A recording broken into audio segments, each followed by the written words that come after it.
Former President Donald Trump met today with Israel's prime minister at Mar-a-Lago. Here are some pictures from their meeting. Prime Minister Netanyahu and Trump took questions from reporters in the room. Here's the former president's response to a question about Vice President Kamala Harris's remarks on the war in Gaza yesterday. I think her remarks were disrespectful. They weren't very nice pertaining to Israel. I actually don't know how a person who's Jewish can vote for her, but that's up to them. But she was certainly disrespectful to Israel, in my opinion.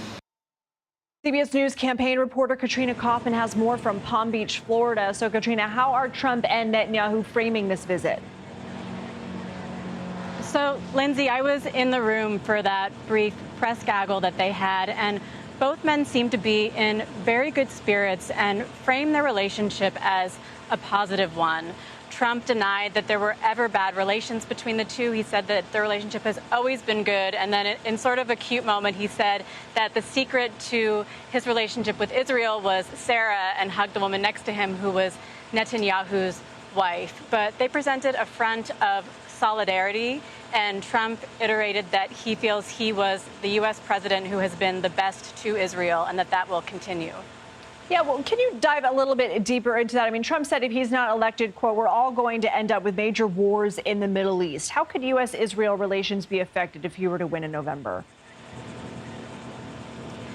Trump has been saying that he thinks that Israel's war with Hamas needs to end quickly. He hasn't been specific about what that would be, but there is some indication that he would be supportive of a stronger approach from Israel. During his first presidency, he was very pro-Israeli in his stances and supportive of Netanyahu's wishes.